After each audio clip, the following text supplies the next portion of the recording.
takka takkaan arraantana niin saaxilaa jechuudha. Tuwwanni saaxiluuf jibbaa namarraa qabaannee eenyummaarraa qabaannee osoo hin ta'in Oromoon baruu qabdi nama Girmaa Xuruunee wajjin kaleessa hojjechaa ture. Nama Girmaa Xuruunee wajjin arraas hojjechaa jiruu fi kana hundaa'u akka gaariitti baruu maqaa qabduuf saaxiluun keenya itti fufaa jechuudha.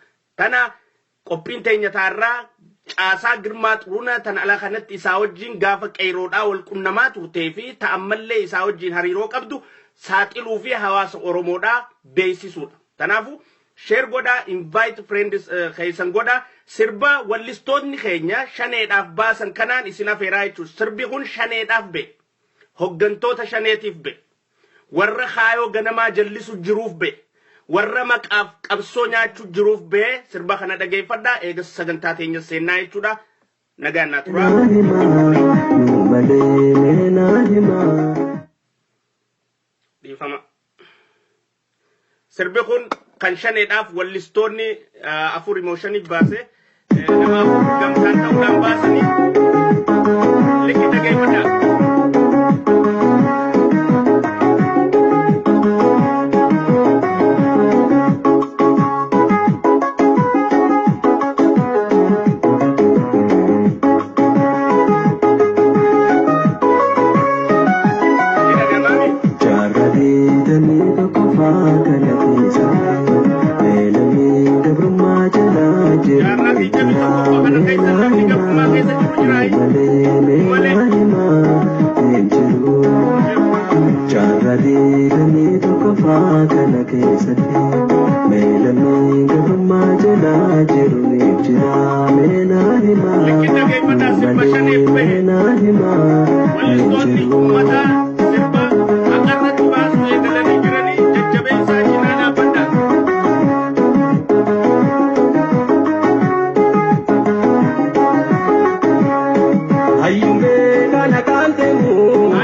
Qabsoon keenya dirqama keenya fayyummaa kee kakkalee hirrifnee osoo hin daballe saafuuf dirqama qabna birmannaa eenyuu barbaanna jaalawwan kaleessa darbanii oromummaaf laatan lubbuu isaanii waltaanee dhufuu buqqifnee kan qabsoo sakaalu baafnee hayyoo jaalawwan keenyaa dhaloonni galmaan keenya ergoo oromummaa dhiibnuun waadaa keenya. Yeroo xiqqoo nuti walii galee diinaa hajaafnee walii tullee abdii kutaanuu ni injifannaa gamtaa dhaloollee bineensummaa. Yeroo xiqqoo nuti walii galee diinaa hajaafnee walii tullee abdii kutaanuu ni injifannaa gamtaa dhaloollee bineensummaa.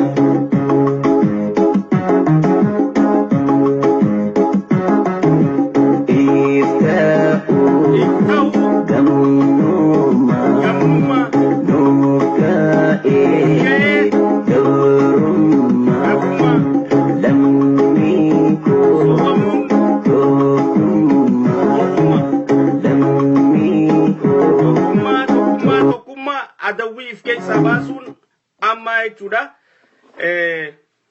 Sirba kana boodarra warri sirba kana isa harkanna jettan postiin isinii godhaas gubbarratti artistoota 4 bakka takkatti sirba shaneedhaaf bahe warra kaayoo ganamaa kan gaara keessaa abdannu eessatti haftan kan jedhu dhugaa rabbiitiin wallisaa ummataa jechuun wallisaa quuqaa ummataa dubbatu wallisaa roorroo ummataa akeekkachiisu wallisaa jechuun wallistoota sanii ijoollee akkanaa tana bira dhaabbachuu fi jajjabeessuudhaatu nurraa eeggamaa jechuudha.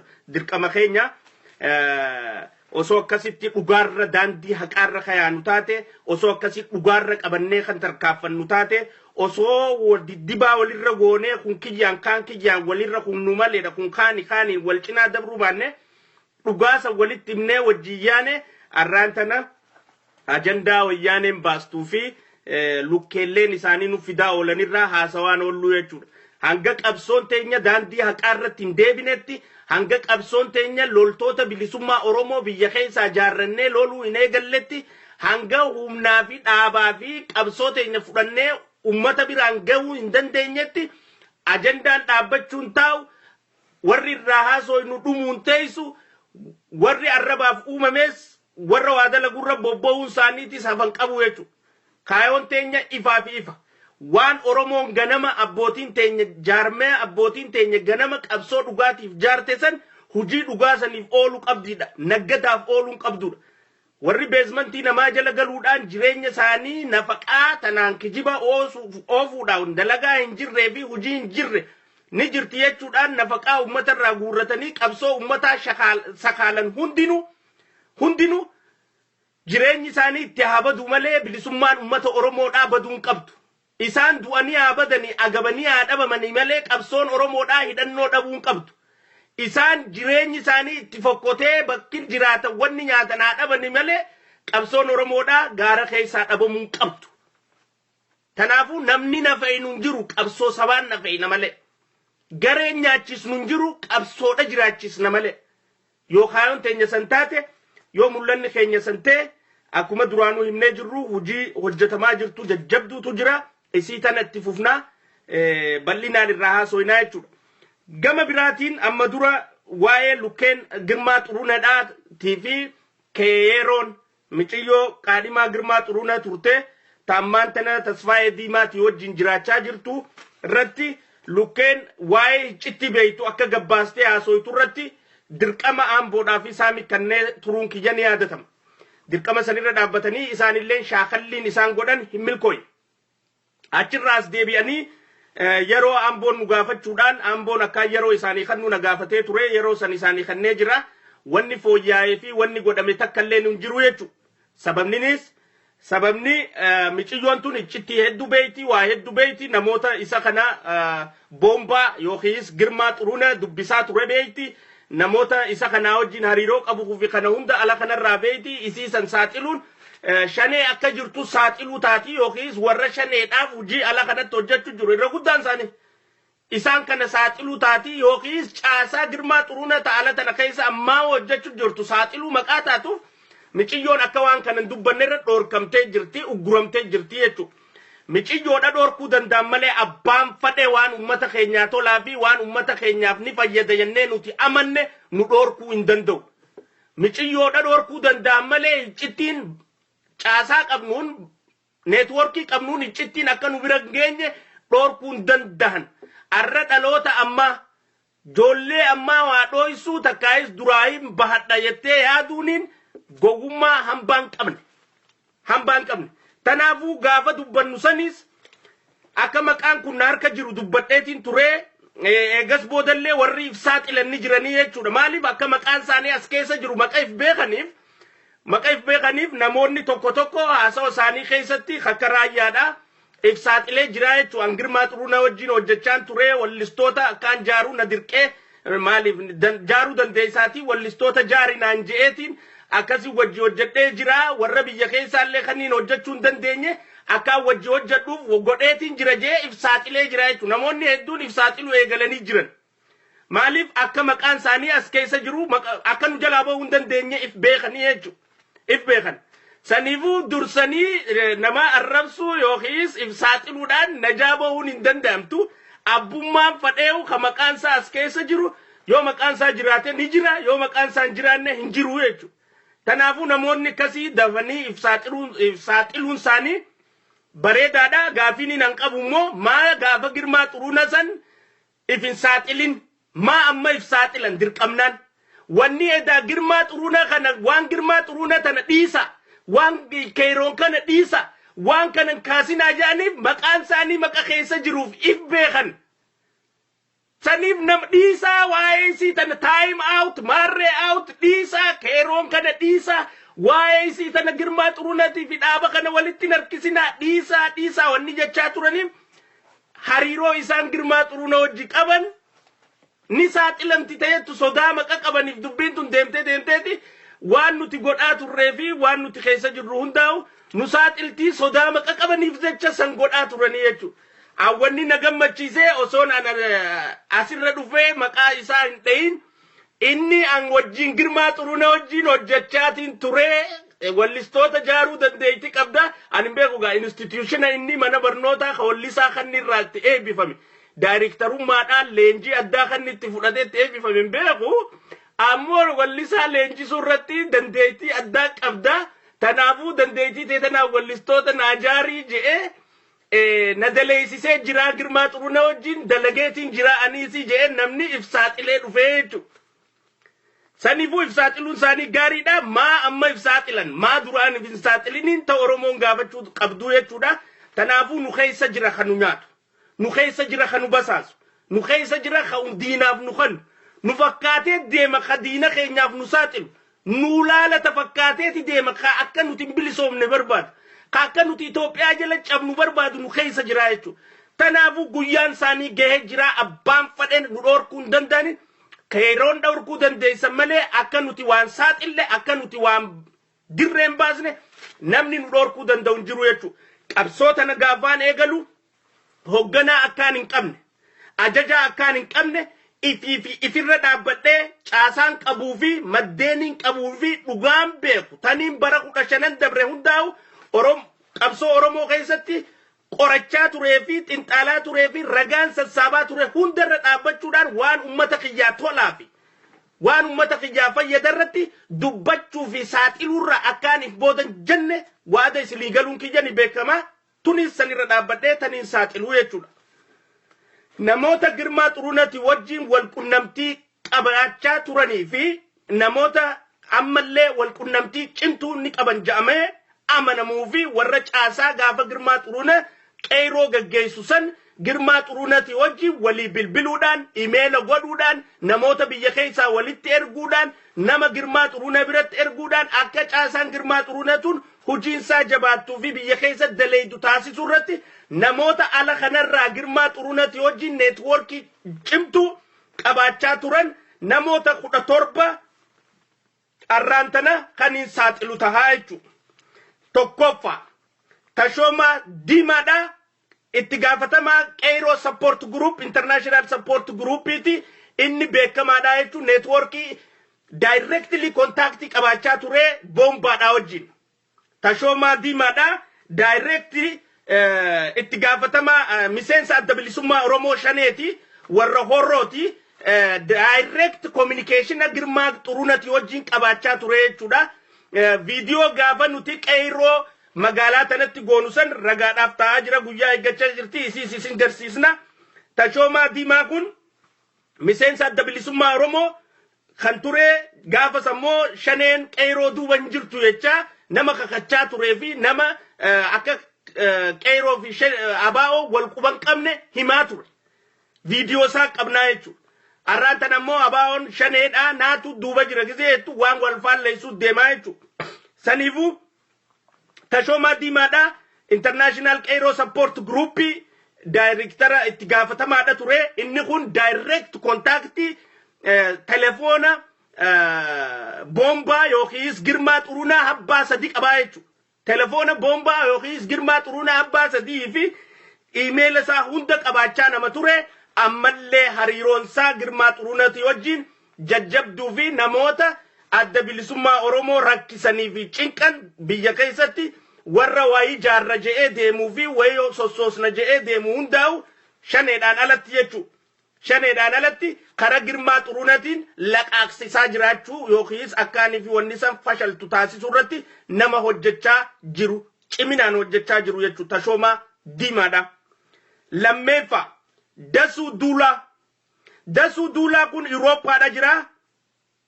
Abbaa shimbirtuuti. Shimbirtuun kun isaan gaggeeffama. Nama yeroo dheeraadhaaf Girmaa Xuruunaa shimbirtuu gubbarra fiduudhaan haasofsiisaa ture. Telefoona isaanii qaba. Isaa wajjin hariiroo qaba. Wal qunnamtii cimtuudhaa fi odeeffannoo garagaraa telefoona adda addaatiin qabaachaa turanii jechuudha. Sadeeffaa Muusaa Daawit. Muusaa Daawit kun Ameerikaa keessa jira, USA keessa. Inninis akkanumatti warra horrooti. Warra Girmaa Xuruunati wajjin caasaa keessa jiru. Caasaa Girmaa Xuruunata biyya alaa tanaa jechuudha. Afreeffaa Baay'isaa Garbii. Baay'isaa Garbii kunis Minisootaa jiraatan fakkaataa. Inni kunis akkasumatti nama Girmaa Xuruunati wajjin idhagamti sagaleen.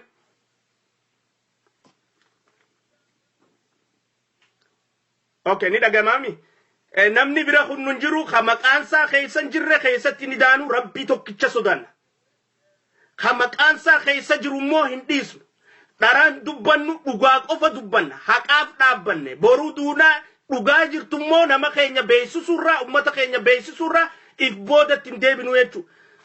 Ton beekamuudha qabdi. Baay'isaa Garbii. Inninis karaa Ameerikaa kana keessa jira. Caasaa Girmaa Xuruunaa keessa warra ammaan tana jiruu fi warra Girmaa Xuruunaa keessatti amma hojjechaa jiru keessa jira jechuudha. Caasaa Girmaa Xuruunaa ta ammaan tana alarraa hojjechaa jirtu keessa jira. Dhaabee isaa Waajjira. Dhaabee isaa Waajjiraa kun nama TV Itoophiyaa keessa hojjechaa ture. Inni kunillee caasaa Girmaa Xuruunaa keessa kan jiru. Dhaabee isaa Waajjira. Namoota kana kaniin beekuu fi kaniin hin beekneen qaba. Ragaa ammoo waan jiru irratti dhaabbannee dubbannaa jechuudha. Dhaabee isaa Waajjiraa TV Itoophiyaa keessa nama hojjechaa ture. Nama waa'ee baddannoo hin quuftuudha. Adda bilisummaa Oromootu hojjete jee hojjechaa ture. Diraamaa hin quuftu san Dr. Biraanuudha wajjin warra hojjechaa ture. Amma asitti as deebi'ee immoo miseensa Girmaa Xuruunaa ta'uudhaan caasaa Girmaa Xuruunaa ta'uudhaan ala kanarraa ummata laqaaqaa warra jiru.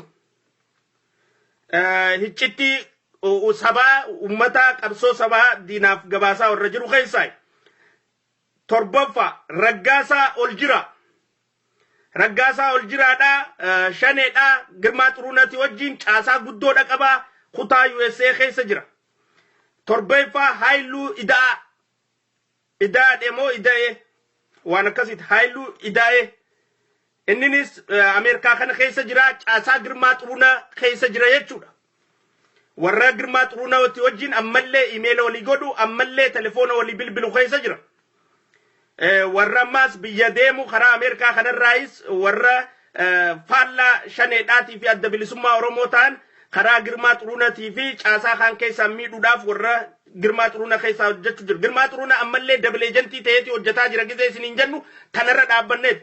Namoota jaarmee biraa ta'an takkaayis caasaa biraa ta'an hundaa'u Girmaa Xuruunaa kun wanni addi bilisummaa Oromoo shaneedhaa Girmaa Xuruunaa ajjeesuun barbaanneef takkaayis ajjeesuun isa dhibdee osoo hin ta'in Girmaa Xuruunaa haajaa waan addi bilisummaa Oromoo raawwachuu dadhabdee namichi kun diina jee diina kannaa jechuudha biyya keessa daleessisachuuf as dabal eejantii jechuudha.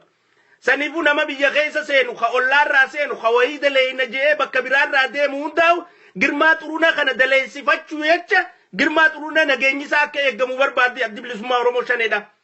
Maaliif namoota waa jaarraa wayii goonaa maal goona jee biyya keessa seenuu barbaadu hundaa'u neetworkii ala jirtu tanaatu Girmaa Xuruunaa kannaa Girmaa Xuruunaa tanaan qabaa jechuudha. Tanarra dhaabbatteeti ijoolleen 15 ta'u biyya ollaarraa hidhannoo hidhattee qabsoo godhuudhaaf biyya keessa seente kan ittiin nyaadhamtee jechuudha. Maqaan ijoollee saniitis dhiyootti kan kennamu ta'a. Haayiluu Idaa waan kana keessa ka jiru jechuudha. Saddeettaffaa Gadaa Araaraati. Gadaa Araaraa I'm sorry keessa jiraachuu keetii fi Ifaa Yusuf Umar jaamee beekamaa ilma biyyatiyyaati family isaanii hundaan beekaa waa takka godhuu hin danda'u jechuudha dhugaadha paaltook irratti isa kana afeeruudhaan isa wajjin walii bilbiluudhaan yeroo hedduu paaltook gubbatti yaamee isa kana haasofsiisuudhaan yeroo hedduu namni shoora taphachaa ture Gadaa Araaraati Gadaa Araaraa caasaa Girmaa Xuruunaa keessa kan jiru jechuudha Gadaa Araaraadha caasaa Girmaa Xuruunaa keessa kan jiru telefoona Girmaa Xuruunaa qaba iimeela Girmaa Xuruunaa qaba waliif barreessanii walitti bilbilanii za'a barbaadanii wal harkatanii jechuudha caasaa san keessa jira so ganda kiyye keessa sidhiisuun danda'u dhugaadha keessa jiraannaan obboleessa kiyyaa utaanaan gaduma baataa jechuudha nabiratti anjamaan hin jirtu yoo obboleessa kiyya taatee gabbaata gosa kiyya taates I don't care obboleessa kiyya taates I don't care oromoodhaati akka oromootti silaalaa jechuudha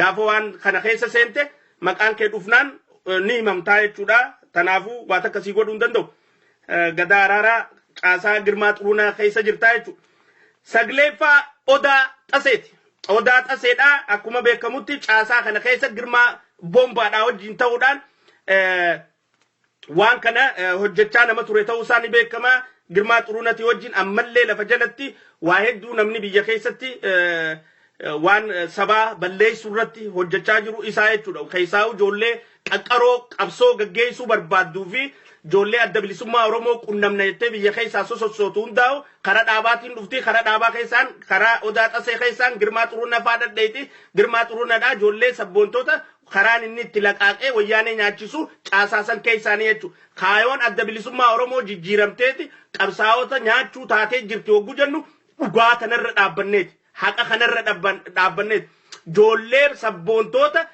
qabsoo godhuu barbaaddu ta biqiltuu qeeroo generation ammaa ta lafaa ol kaatu dhaaba qabna jetteeti adda bilisummaa Oromoo qunnamti adda bilisummaa Oromoo keessaan caasaasii keessaan karaa Odaa Xaseefaadhaan dhufti Odaan Xaseefaan fuudhaniiti nama san ragaadhaa wajjin karaa boombaadhaa yookiis Girmaa Xuruunaatti gadda barsanii Girmaa Xuruunaadhaa jarri kun kana jee wayyaanee qabsiisaa qabsoon akka biyya keessaan dalagamne addi bilisummaa Oromoo shaneedhaa bifa saniin irratti dalagaa jirti jechuudha keessaa yeroo ammaa tanaafuu saaxilamuu qabaa Odaa Xaseetis caasaa san keessa jira 11ffaa Shugguxee Galateesis caasaa Girmaa Xuruunaa keessa warra jiru 12ffaa Gaashuu Lammeessaa caasaa Shanee keessa kan jiru 13ffaa Yaazzoo Kabbabaa caasaa Girmaa Xuruunaa keessa kan jiru Yaazzoo Kabbabaadhaa gaafa dhufee fi asirraa eegaluudhaan dhaabota adda addaa keessa seenuudhaaf tattaaffiin inni gaafa Kaayiroo dhufe godhe hin milkooynee fi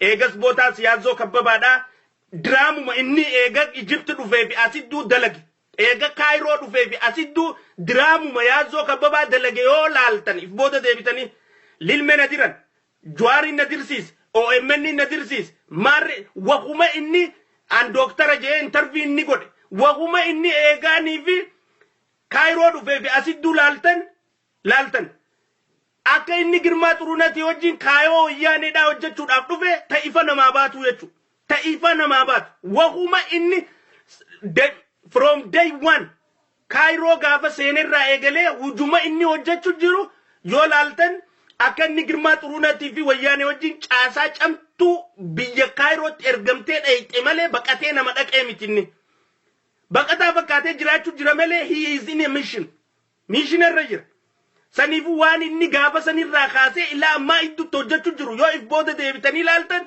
if you put down one by one takka takkaan barreessitanii yoo kalaaltan taate you know this guy is in a mission gurbaan kun hojiirra jira dalagaaf dhufe malee baqattummaaf hin dhufnee ta'ettu ifa sii baati jechuudha lubbuu baasuudhaaf akka inni hin dhufin ni beekamti jechuudha ni beekamti hojiin inni wayyaanee wajjin hidhatni inni wali qabu guddaadha antakka irraa na osoo inni yeroo biraa immoo bal'inaan kan inni irraa haasa'u ta'a jechuudha waa'ee Yaazzoo Kabbabaadha akka maletti qindeeffadheetiin harkaa qaba I will come irraa haasa'uuf particularly kophatti isa baafadhee jechuudha isa kophatti maaliif dubbinsaa hedduu gadi fagoodha qabdi saniifu ammaaf hanganumaan jaa innillee caasaa Girmaa Xuruunaatii wajjin ta jirtu ammallee Kaayiroo keessa wal qunnamtii Girmaa Xuruunaatii wajjin kan qabu ammallee Girmaa Xuruunaatii wajjin waliif bilbilanii waliif dhaamsa dhaamanii joollota karaa kaayiroo irraa biyya seentu qabsiisuu irratti karaa Girmaa Xuruunatiin hojjetamaa jirti.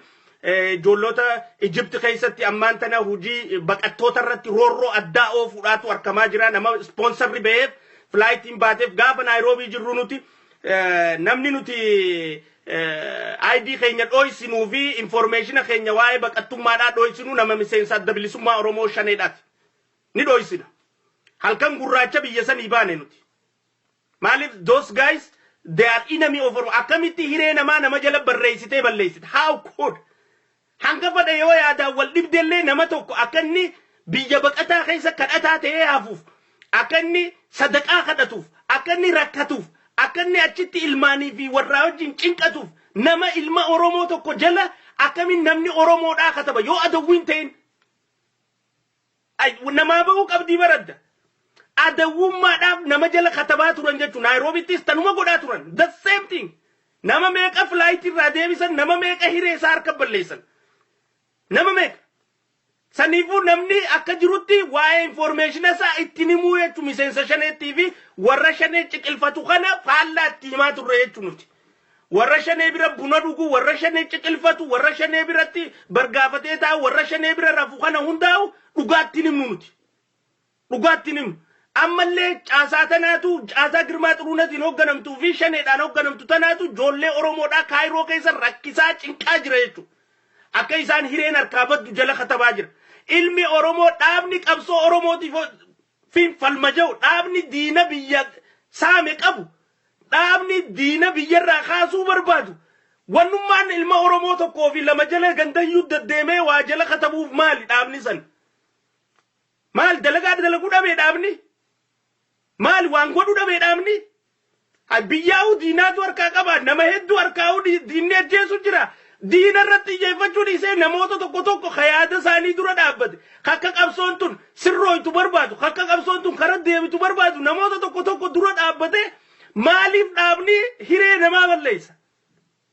It's very painful jechuudha. Because Oromoo maqaan ta'iniif uummanni kun Oromummaa yoo qabaatten gootu waan akkasii Oromoo irratti ana hin godhan. Ana ilma Oromoo tokko akka fadheen na arrabse, akka fadheen naan jee yoo waan san keessan jiraatiif waliif hin galle jee keessan kaayu. Hin galchu waan san keessatti. Hin galchu. Saniifuu waan kana Yaazzoo Kabbabaatiin hoogganamuudhaan warri Egypt jiran rakkoo adda addaa keessa seenaa jiranii kan ammoo nutis warri ala jirru qabsaa'uu qabnaa fi ijoollee lafa baqaa jirtu mootummaadhaa fi karaa caasaa adda addaatiin akkaanii fi hireen ijoollee tanaa jalaan banne taasisuu irratti hojiin hojjetamuu qabdu hojjetamaa jirti. Tanaafuu isaan kun warra caasaa Girmaa Xuruunaa jala jiruu fi warra ilmaan Oromoodhaa hongoysuu irratti takkaayis ilmaan Oromoodhaa hanqisuu irratti yookiin ilmaan Oromoodhaa akkaanii fi yaadni isaanii fadhiin isaanii galman geenye dalaguu irratti warra fuulleeffate maqataaniif hojii kana hojjechaa jiranii tun beekamu qabdi. Ammoo ilmaan diplomaatonni warri dandeettii adda addaa qaban warri dhimmi ilmaan Oromoodhaan ulaala jettanii laalattanii fi warri Oromoodhaaf hadooddii qabdan kabakkajuu jirtan hundinuu keessaa'u lafoota Kaanaadaa, Ameerikaa, Awustiraaliyaa keessa jirtan hundinuu koominitiileen gurguddoon shaneedhaan hin qabamin ta'u Oromoodhaaf hadooddu mootummaadhaatti barreessuudhaan akkaanii fi baqata irratti false information adawwiidhaan akka baqataan keeziin isaanii harkaa badu taasisuu irratti warra shira hojjete kana akka Oromootti osoo hin ta'in maaliif diinni nu tuffata, uummanni illee nu tuffata akka namni keezii kijibaatiin namarratti waa barreessuu fi hiree namaa balleessuu beeksisanii akka waan akkasii fudhataman harkanne taasisuu irratti hojiin hojjetamuu qabdu. Hayyoota talaallattu hedduutu jira. Warreen quuqama sabaa qabdanii fi kanarratti hojjechuu barbaadan hundinuu karaan isinii banaadha. Hojii hojjechuu qabnu hedduutu jira. Shaneen ammoo tanaan ijoollee sodaachistee doorsistee if jala qabuudhaaf tattaaffiin isin gootu hin milkooytu jechuudha. Namni adawwii guddaa biyyarraa qabu, namni diina guddaa biyya saamu jiru qabu, namni nama uummata isaa ajjeesu jiru biyya keessaa qabu yeruma as deebi'ee baqataa tokkoo fi lama jala daddeemee maqaa namaatiin sponsora katabee waan akkasii jala daddeemuu qabu jechuudha. Dhaabni kun dhaaba dantaa kaayoo dhugaarra hin jirre kan kaayoo dhaabbateef sanitti hojjechuutti hin jirree fi kaayoo sanirra dalaguudhaaf fadhiin qabne faallaa kaayoo saniitii fi faallaa ilmaan Oromoo irra dalaguudha irratti kutatee hojjechuu jiru ta'uu tarragaa namaa baatu jechuudha. Tarragaa namaa baatu. Tanaaf jenna dhaabni kun harkaa fuudhamuu qaba. Tanaaf jenna alaabaan tun harkaa fuudhamuu qabdi.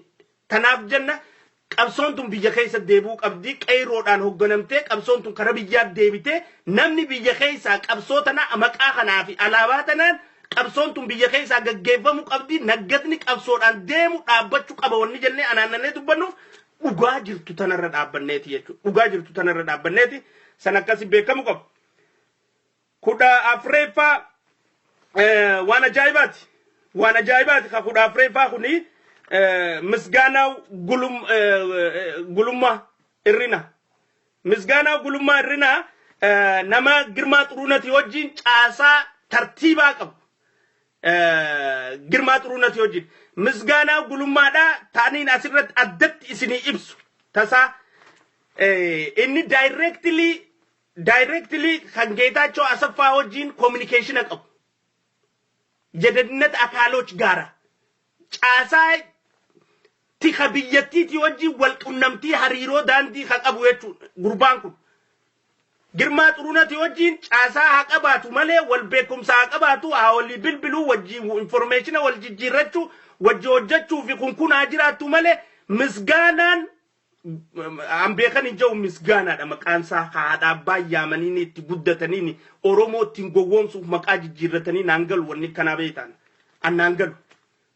annaan galu maqaansaa misgaaniin amma niin jaaladhaan nama maqaan Habtaamuu jaanii tujjaaritti hin jijjiirin niin jaaladha bakka he is who is maqaansaa Habtaamuudha tujjaaritti hin jijjiirre tujjaar jee hin baasne bara Habtaamuu yoo garagalchite bara maqaa Oromootti tujjaaru taa'ami Habtaamuu jee ega maqaa san dhiifatee saniin boonee deemu jiraate namichi kun Oromoodha dhumatti wanni maqaa kanarraa saalfatuuf hin jiru jechuudha namicha Tasfaayee jedhamu abdii jee maqaa eegan jijjiirratin namichi kun sirriidha Tasfaayeedha Oromoodha namichi misguun ta'e immoo monnummaa maqaa jijjiirrate maqaa keessaa ammaas maqaa qaalii beekan jiru beekaadha maqaa san qaalii san baafatuuf akka namni kun kabajaa isaa kanneen dubbii isaa jala deemu nama attention harkisuudhaaf talamadaa inni kun hojii eegaa biyya alaa ba'ee fi asidduu eega biyya alaa gabbee fi asidduu wahuma inni hojjechuu jiru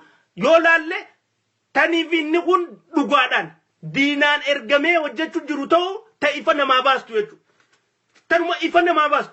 Directly from day one gaafa inni dhufee OMN irratti Harvardiin seenu deemaa waraqaatii jaatu qeebalame jee wanni inni jeetuun hundi kijibataati. Eeganni VOA irratti wanni inni haasee hundi most of them kijibataati. Eeganni maas achirraas deebi'ee Jawaar Mohaammed qabatee OMN qabatee isaaf yaazoo wal faraqaa jechuudha. One after another.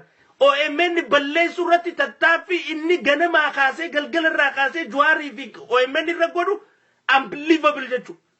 Waan ilmi Oromoo tokko hin goone. Waan inni Jawaarii waliin galle niin qabaaban. So maqaan san hin qabneef OMN dhabamsiisuu hin qabu yoon Jawaarii yaadaa waliin galle. Waan inni Jawaarii irraa hin deeggarree niin qabataa. Maqaan san qabuuf ammoo Jawaar dhabamsiisuu hin qabu. Yaadni kiyya dogoggora ta'uu mala kiyyummaanu. Kasaasan kaniin hin deeggarreef san sirrii ta'uu mala. Ammoo misguun kun from day one eega dhufee fi asittuu wahuma Oromoof hojjettu balleessuu irratti nama xiyyeeffate. Bara osoo addi bilisummaa Oromootu biyya keessaa qawwee dha'uu jiraattee nuti qawwee dha'uutti hin jirtu maaliif tatteessanii jennee kijiba dubbanne barnu Oromoon kijibu jirtan nuun jechuu danda'u qabdi. Osoo niiraa guurtan tana qawween bitutti hin jirtanii biyya keessaa humaan jiru maaliif diinan dhoynee ala kanaa yaadanii haasoo hin jirre haasoytan isaan hin jenne hoggansisii hundi biyya keessa jiraate biyya keessaa akka hojjechuu jiru taate nuti immoo kijiba akkas jenne hogguus ka ijoolleen tun maali jirti nuun jetti bara Oromoonu ammoo dhugaa jirtu irra dhaabbanneeti dhugaa namni tuquu dadhabe dhugaa namni dubbachuu dadhabe dubbachaa jirra. Alhamdulillah jeenummaa rabbi nu kanne sodaata kan nu kannine haqni ammaas jihada haqa dubbachuun እውነት መናገር በፈጣሪ ዘንድ ፍቅር መግዛት ነው ረቢ ቢረቲ ጃለለ ቢተቹ ዱጋ ዱበቹ ሱናዳ namni dhugaa dubbatee du'uutu irra jira dhugaasan bakka namni tuttuquu sodaate san hundaa'u tuquu wanni jirruuf haqa Oromooti jecha. Beekan gulummaa yookiis misguun gulummaadhaa kun duuba maqaasaa jijjiirrachuun tanarra dhaabbattee Oromeessuufi malee wantaafi miti. Echirra dhaabbattee yoo laalte caasaan inni qabu. Geetaachoo Asaffaafaadhaa wajjin ከኢትዮጵያ የደህንነት ክፍል ኃላፊ ወጅኒ ጫሳንሳ ዳይሬክትሊ ኔትወርኪንሳ ኦሮሞዳ ጀራ ኦፒዲዮ ከና ወጅኒ ሚት ጀራ ኦፒዲዮ ከና ሚት ግርማ ጥሩነ ኦፒዲዮ ወጅ ሚት ከደለጉ ጅሩ ዘ ቶፕ ጌታቸው አሰፋፋዳ ወጅን ደለጉ ጅራ ኦፒዲዮ አባ ፈደይሲ ግርማ ጥሩነ ኦፒዲዮ ጭቁና አባ ወደጄ አባ ፈደይሲ ሱደንደ ግርማ ጥሩነ ቦምባን አባ ፈደ ኒደንዳ Ati bilisummaa Oromoo isa kana ajjeesuu dadhabdeeti miti ree. Hojiinni hojjechuu jiru tanni fixuu qabu qabdii jechuudha. Warra inni hiisisuu qabu. Yoo akhi nama anilleen kan hin gaara deemu taate na barbaadu qabaa jechuudha gurbaan kun. Yoo nama kan hin gaara akka seenee qawwee hidhatan an kan hin mijjeessee nama kakaasee gaaratti waa goosisu taate hangaasaa tokko kana goosisu jira jali. Yoo caffee raammis kana majaaree kan raammis kana keessatti humneessee waraana hidhachiisu taate boo caffee tokko waa godhu jira dhee bakka san dhaqiiti girmaa jaaniini barbaachisu hojiin isaanii tana. Tanaaf girmaa xuruunaa akka jiraatu barbaadanii jechuudha. Tanaaf malee girmaa xuruunaa ajjeesuu dadhabaniiti miti. No dadhabaniiti miti. Dandeettiitti dhabaniiti miti. Fadhiidhaan qabne hojiinni hojjechuu jirutu sirriidha. Tanaafuu misguunis ጌታቸው አሰፋፋ ወጅን የኢትዮጵያ የደህንነት ክፍል ኃላፊ ወጅን ዳይሬክት ኮሙኒኬሽን ከንቀቡ ወኒ ምስጉን ፊዴ መጣንሱቱን ሁንዲኑ ተመቃ አጀንዳ አዳዳት እንደምቱ ታጀቢ ነምበር 1 ነምበር 2 ነምበር 3 የተደምቱቱን ሁንዲኑ ዳይሬክትሊ በየኸይሳ በረይ ፈምቴ ተይሰት ተርገምቱ ታይኒ ታኤ መታሳት ይንበረይሱ መስመረ ሰዲ ሙአፉሪ تاني تاي متاسات ينبريسو مسمر أفوري مو شن تان هندي بيجرا غريك اندويته قرفويته أساتي خاطة بيجد إثيوبيا جلتي أورومو هجتو تجرا المان أورومو دا تن أساتي خا بيجد إثيوبيا جلتي هجتو تجرا فين كيس واجرا دا ورقم ورسني وجين وجتني Caasaan san waan barreessitee isaatti ergite inni kun maxxansaa jechuudha. Wanni inni kun maxxansu. Kanaafuu misguun wahuma inni gaafa durirraa kaasee ilaa idduutti hojjechuu jiru yoo if booda deebitanii qalaaltan taate waan ilmi Oromoodhaa hojjetuu miti. Hojjetuu miti. Jaarmee instituutiona ilma Oromootiif faayidaa qabu hundaa'u balaaleeffachuu fi namoota Oromoodhaaf hojii gaarii hojjetan hundaa'u irra bobba'u irratti nama akkaan hojjechaa ture jechuudha. Gaafii fi deebisaa Saamii Alii mucaa boombaadhaa wajjin ture dhageeffatanii jirtanii namni dhageeffatin irra deebi'aa dhageeffadha. Gaafii fi deebisaa Saamii Alii mucaa boombaadhaa wajjin ture Girmaa Xuruunati wajjin yuunivarsiitii keessa wajji barachaa turan doormii takka galaa turan kan Girmaa Xuruunadhaa eenyuyyuu oliiwuu beeku. في واي جرمات رونا سريدت واي ماتي ساوندا وبيغو يعني جريتو جرمات رونا بعدان قجاميدا أمو نمني كساتي أمارة جبنجو مالك سبونا توفي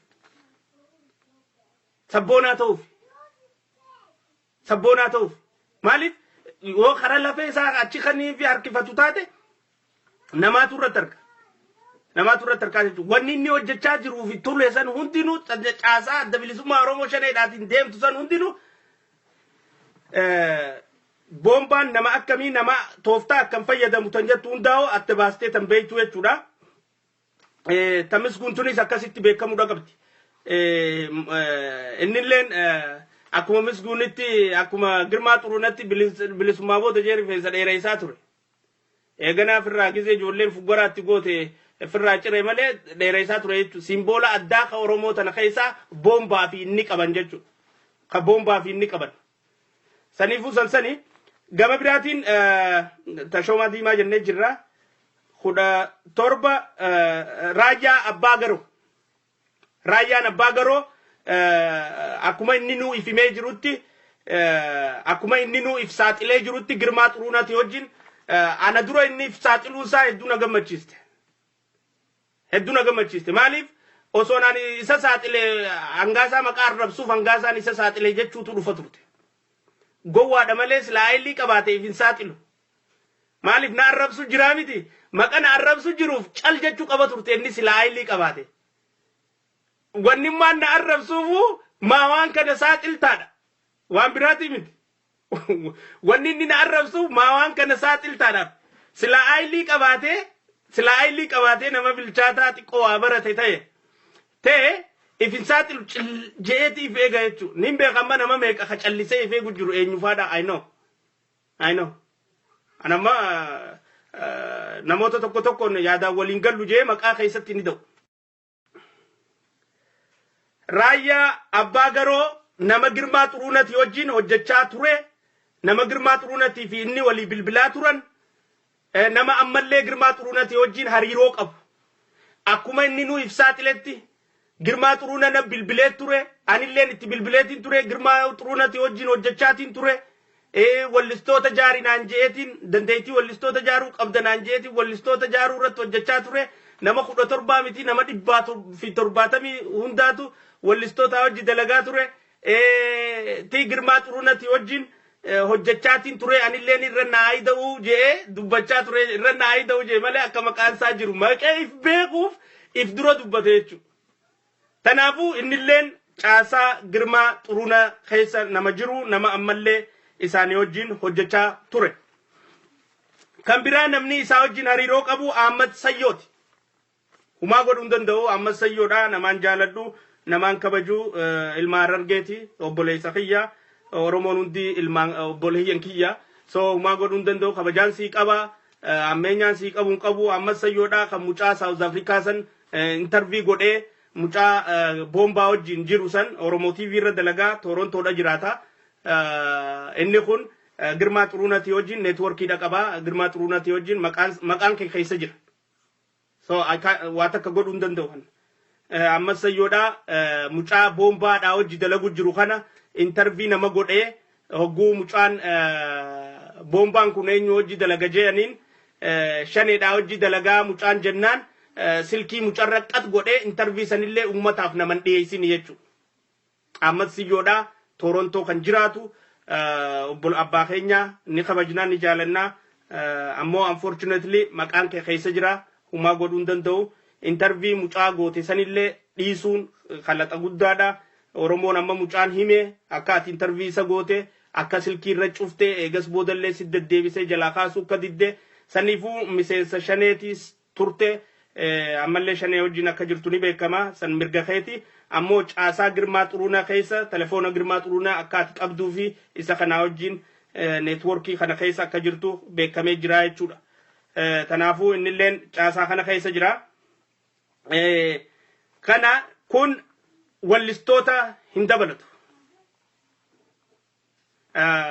Wallistoota hin dabalatu. Maqaa yaadaan wal dinneef abaluu wallisaan abaluu takkaayis abaluu as keessa jira jennee maqaa namaan keenya. Rabbi sodaanna. Nama keessa hin jirre maqaa isaan keenya. Hin keenyu. Wallistoonni Girmaa Xuruunati wajjin yookiis boombaa wajjin hojjetan ni jiran. Maqaa isaaniitis hundaa'uu ni beeyna. Wallistootni kun ammoo galiin isaan hojjetaniif kaayoon isaan hojjetaniif ummataaf waan bareedduu dhiyeessuudhaaf malee ummata Oromoo basaasuuf miti. Wallistoonni wallee bareedduu warraa isaa ummata Oromootiif dhiyeessuudhaaf isaa wajjin hojjetan malee ilmaan Oromoo basaasanii ilmaan Oromoo rakkoorra fiduuf miti.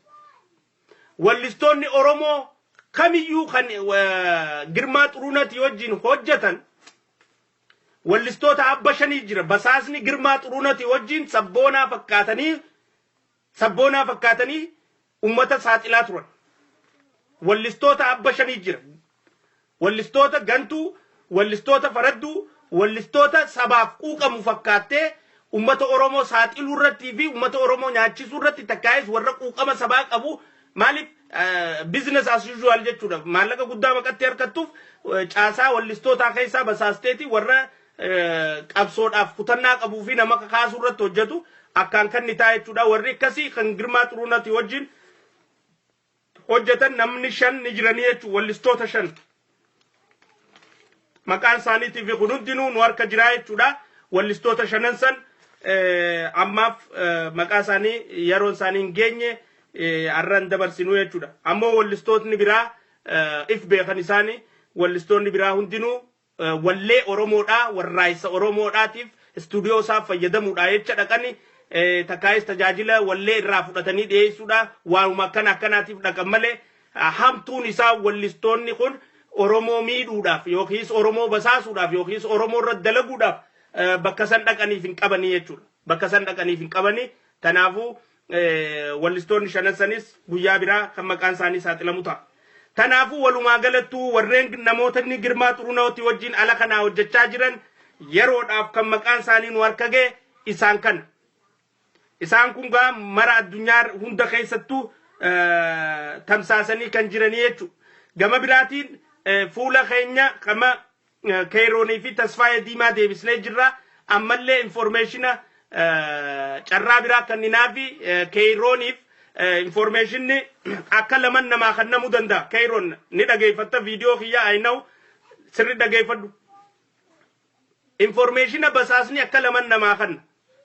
Takka ifan namaa kanna. Public godhaa jechuudha. Akkaanan ammaan tana yookiis namoonni biraa waan itti dhufe ragaa qabatamaa amanamaa ja'amnurraa harkatan riisoorsiisan ummataaf gassaaxilaa jechuudha.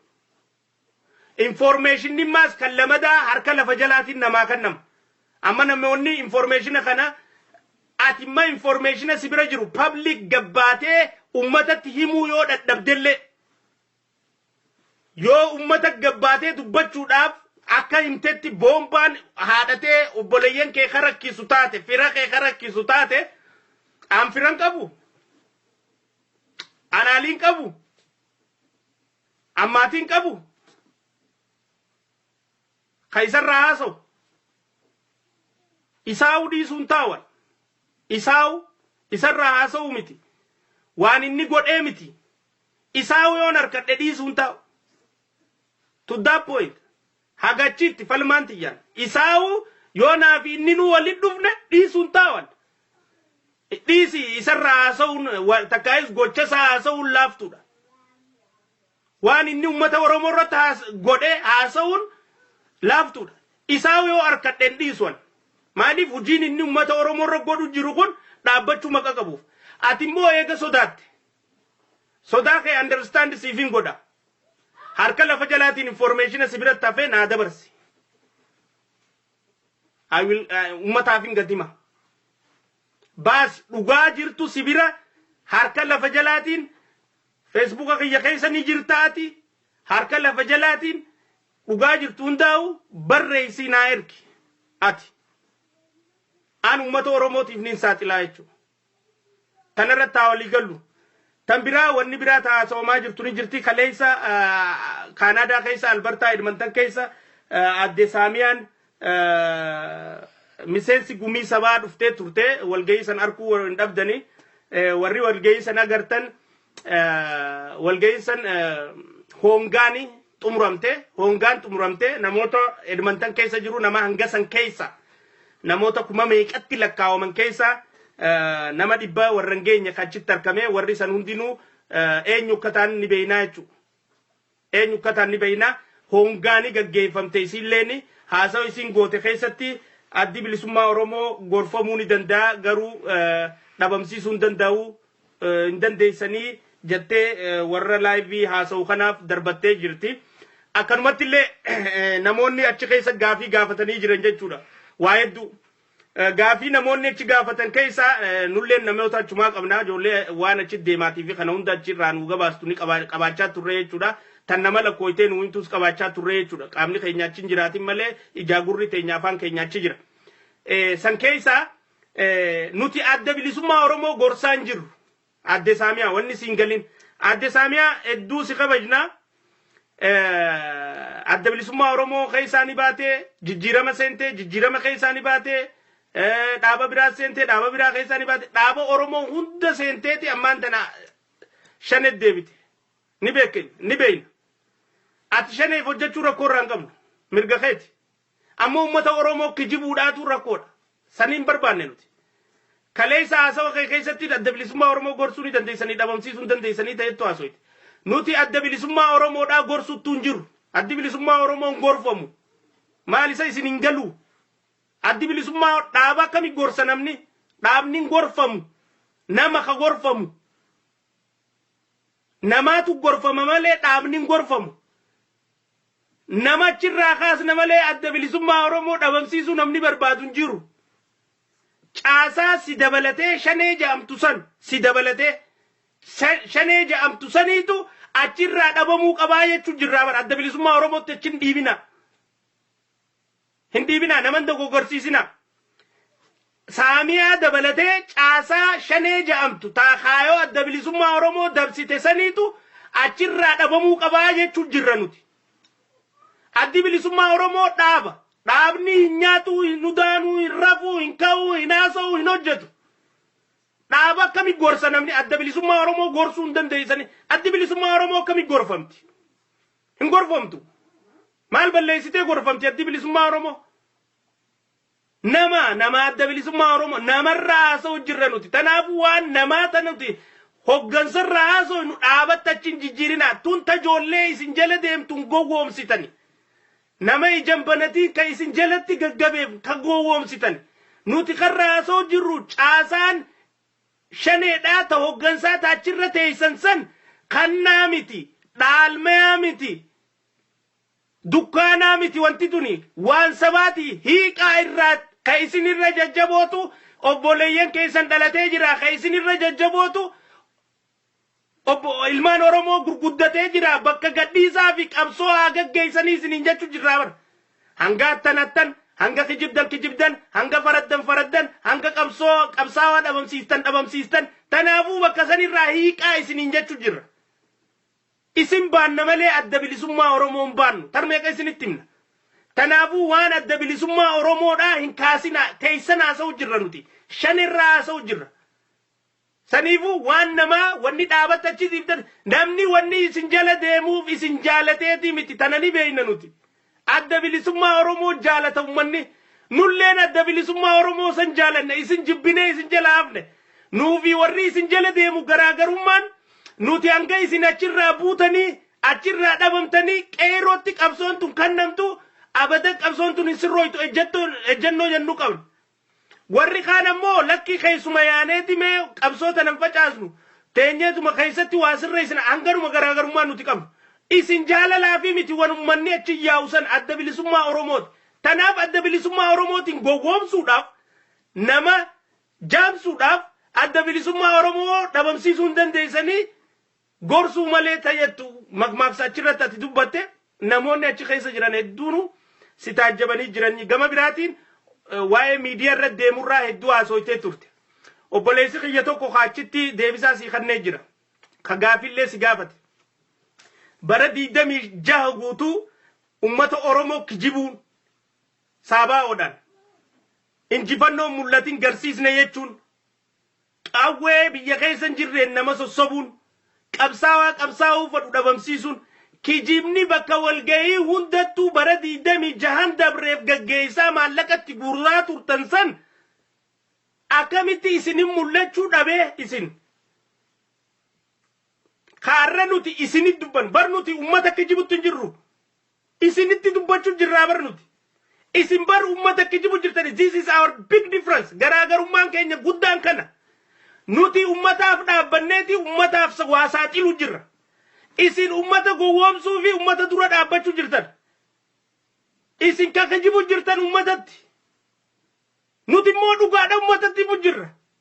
Ummatatti kijibina qabsoon ummata hafi tabaatuuti karaarraa hiiqaa isinin jechuu jirra. Isin hin galu. Maali urmii tanaan Ameerikaa keessa teessee Starbucksii teessee akkamitti koreen gumii hojii raawwachiistuu adda bilisummaa Oromoodhaa TV abbaan waraanaa adda bilisummaa Oromoodhaa Ameerikaa keessa taa'anii qabsoo maal gaggeessuuf? Maal goota Ameerikaadhaa? Yoo qabsoon anbarra yoo qabsoon gaggeessa jee deemuufi taa'a bara. That is my promise. Anguyyaan qabsooti ya arraboota Oromoo waaniin kadhachuu jiru irraa harkadhee I will die there. hangas takkaan kutadhee jiran miseensa koree gumii hojii gaggeessitu adda bilisummaa Oromoo taate Timoo Starbucks qaalii Ameerikaa keessaa bitachaa dhugaa ganamu maali wal qabsummaan ati gaggeessitu hin qaanfattu ilmoon ta'e ammaan tana geessee jirti hiiqi karaarraa kan ilmaan keessanitti maali wal ga'umaa jecha kalee maallaqa buusuu ummanni didee jira isin ni beeytan ummanni isin didee jira maallaqa buusuu isin didanii jiran qarshii meeqa akka buustan ni beeyna isheem jechuu tanaafuu guummanni kanatti isin didee dalagaan teenya sirrii dalagamu jirti ummanni keenya dammaqu jira tanaafuu ummanni Oromoodhaa ammallee addi bilisummaa Oromoo tan qabsoo Oromoodhaa ukkaamsitee akka qabsoon Oromoo hin milkooyne taasistu mataa isiitiini mataa shaneedhaa addi bilisummaa Oromoodhaa badiin qabdu addi bilisummaa Oromoodhaa dogoggoran hojjettu addi bilisummaa Oromoodhaa qawween dhooytu namaan dhawa ka qawwee dhawu nama ka nama dammeessu nama ka maallaqa bakkaan ga'u nama ka waabitu nama ka hatu nama ka badii dalagu jiru isinin jechu jirra adda bilisummaa Oromoo tachin oofinaati isini gee urmii teenaan please bu'aa gadi qabsoo ummataa kanna nuti ummanni du'uu barbaadu qabsoo fuunee haa gallu eega isin Ameerikaa keessa teessanii ni bilisoomsina jettanii amma 26 hin dandeeyin nutu biyya galeen ilaalaa hiiqaa karaarraa isinin jechu jirra bar ummatan sobinaa isinin jechu jirra tikeeta sii muranii hoteela sii qabanii bakka yurra akkana si oofurra hay nama gaara jiru tokko koree iddoo godhanii maallaqa san qawweenee bitan irra jiru siifi abbaa waraanaa kanaas tikeeta sii muranii biyya yurra idda si oofanirra hay nama koree iddoo hojjetu san biyya keessaa gaara keessaa godhanii yoo maallaqni ati tikeetaan deddeemtu kun qawwee bitan irra jiru san jechu jirraa irruti sanii barta jechu jiru tanaafuu hanga dhabamtanii isiniin kun qabsoo tanarraa gabbuu wakkan teenye nuti nuu ifa qabsoo abbootii teenyaa jaare qeeteenya guddatte Oromoodhaaf jaaramte Oromoon kaatee qabsoo si fudhattee loltoota bilisummaa Oromoo jaarrattee loluu qabdi tajjettu irratti hojjechaa jira waan asirratti himuu namaan taane hedduudhaa jira jechuu taniin asirratti amma dubbachuun naan taane maaliif waan kana keessa diinillee ni jira diinillee ni jira waa hedduu ta dubbachuu hin dandeenye garuu akka sagantaa qabannee jirrutti hojii itti jirru gizeenii fi biyyoota gargaarsa gaafachuu yaanurra yaanee waan hojjennu ta achitti ummata keenya garsiisnuu fi itti himnu ni jira jechuu saniifuu Oromoon biyya keessaa bakka eeydan hin jirtu arraan tanarra dhaabbateeti wallisaan kashaneerraa wallisuuf waan quuqaa ummata isaa keessa jiru ka ummatatti himuuf jechu tanaafuu ilmaan Oromoodhaa lafa jirtan hunda waa'ee loltoota bilisummaa Oromoodhaa humneeffachuuf ijaarrachuu irratti bakka iyyuu warri hojjechaa jirtan koreeleen adda addaa ta hojjechaa jirtan hundinuu jabaadhaa wal jabeessaa ka wal kakaasa please haasawa xiqqeessuu qabnaa ta'ettu niin fudhadhaan na keessaas ni jirti haasawni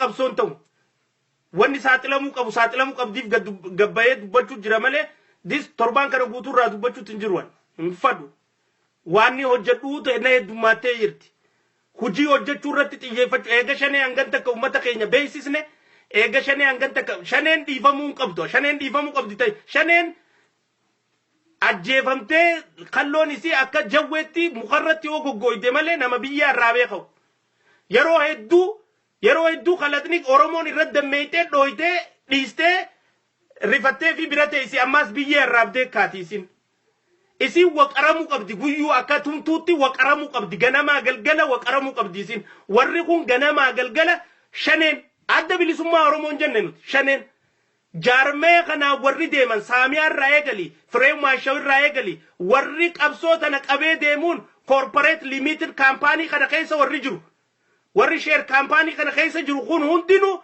ganamaa galgala cafaqamuu qaban torture ta'uu qaban qabsoo tana keessa akka dhiisaniif yoo akkastaan qofa qabsoo tana ummataaf dhiisuu dandan yookaan dhiisuu hin dandan tanaafuu ammoo nuti ummanni kaan ija teenyaa fi gurra keenya afaan keenyaas hujii teenya hundaa'u biyya keessa deeffachuu qabna irree uummachuu qabna namu humna horachuu qabna biyya keessatti ni dandeenya eega kalee jeneraal Waaqoo guutuudhaa waraana uumee biyya keessaa akka sosso'e taate wanni har'aan tan ilmi Arsii tokko ka'ee biyya keessaa waraana uumee sosso'uu hin dandeenyeef hin jiru eega kalee jaarraa abbaa gadaa biyya keessaa waraana uumee akka sosso'e taate ilmi Harargee tokko ka'ee biyya keessatti wanni waraana uumee sosso'uu hin dandeenyeef hin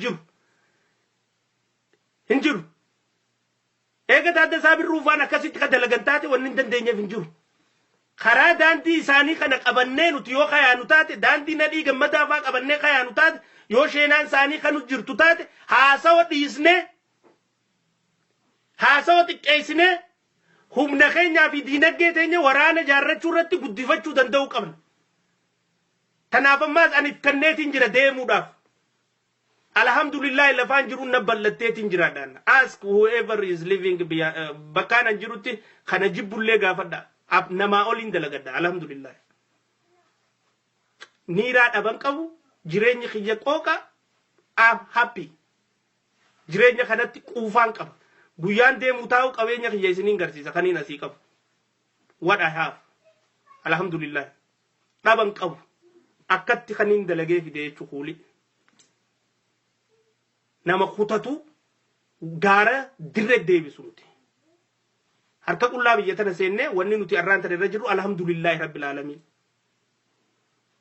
akkasumatti qabsoo Oromoollee yoo kutanneetti seenne gaara dirre deebisuu ni dandeenya alhamdulillah rabbil alamin rabbii keenya qabannee jechuudha dhugaa qabannee haqa qabannee bilisummaa ilmaan Oromoo san barbaannee jechuudha wanni booda irraa nu deebisaa takkallee nu hin jirtu takkallee nu tanaafu ka'aanaa wajjin ifin dhaammotina lafa jirtanii qoree waa hojjechuu jirtan hojii teessanitti jabeessa humna teenya aayilii teenya beekumsa keenya loltoota bilisummaa Oromoo jaarrachuu irratti haa xiyyeeffannu hojii asirratti himamuu hin dandeenye jabduutu hojjetamaa jira waan asirratti himuu hin taane hedduutu hojjetamaa jira san akkaataa biyyoota koreelee jirtu wajjin tan isin beeksisnuu fi isin garsiisnu ta'a jechuudha laaluu qabdanis ta dhaga'uu qabdanis achirratti wal garsiisnu humna keenya isii san irratti haa xiyyeeffannuun isin hin jaa waan hin jirree fi waan bakka hin jirre ta'amas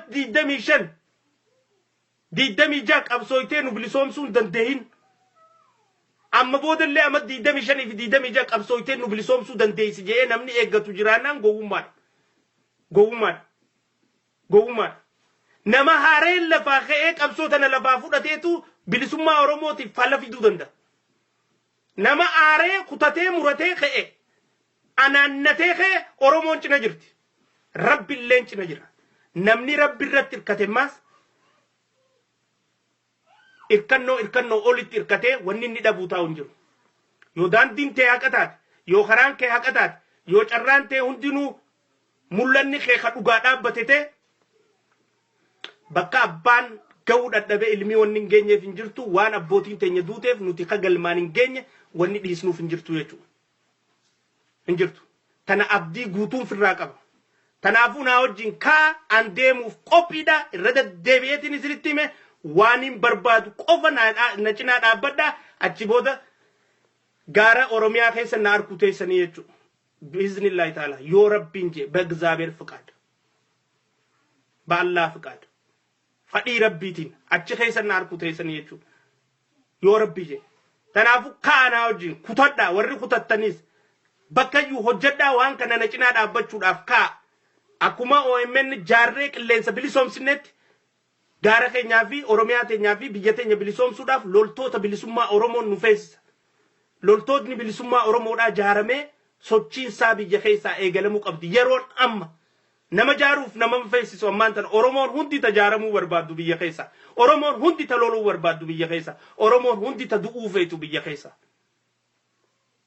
tanaafu warra akka gabroomtan barbaadu sobomtanii qabsoo godhuurraa boodan deebina kaanaa wajjin isin hinjaa maqana dhageeffattaniif hedduu galatoomaa hedduun isin jaaladhaa qabsoon ta'if irratti rabbi irratti irkatanii godhaniitu qabsoodha jabaadhaanaaf ka'a muradhaa haa hojjennu loltoota bilisummaa Oromoo jaarrachuu irrattii fi loltoota bilisummaa Oromoo san galmaan ga'uu irratti yoo naa hojii kaatanii ka hojjettan taate wanni nuti galmaan hin geenyeef hin jirtu jechuudha.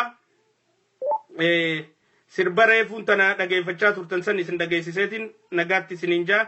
Sirbi kun ka shaneedhaaf bahe sirba shaneedhaaf bahe saniifuu likki dhageeffadhaa hedduu sirba kana jaaladhee ture jaaladhee jira.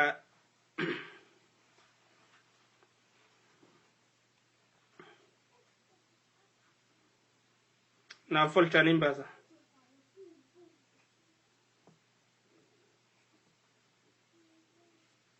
Wallistoota 4 mooshaniitu baase.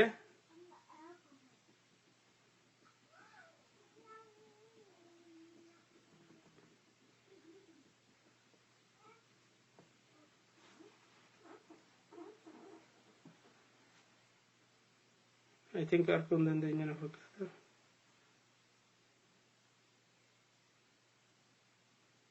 Kunooti harkee jira. Wallistoota 4 mooshanii baase. Likki dhageeffadhaa sirbi kun ma'anaa qaba.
Qabsoon keenya dirqama keenya hayyoota keenya kalee irrifnee osoo hin daballe qabsaa'uuf dirqama qabna birmannaa eenyu barbaada daandii jaalleewwan kaleessa darbanii oromummaaf laatan lubbuu isaanii waltaanee gufuu buqqifnee kan qabsoo sakaalu baafne hayyoo jaalleewwan keenyaa nu dhaloonni galmaan keenya eenyu oromummaa dhimnuun waadaa keenya. Yeroti koonu di wali galle, ina adabne wali kulle, abdi kutanu nijibana, kamsa dalole birisuna. Yeroti koonu di wali galle, ina adabne wali kulle, abdi kutanu nijibana, kamsa dalole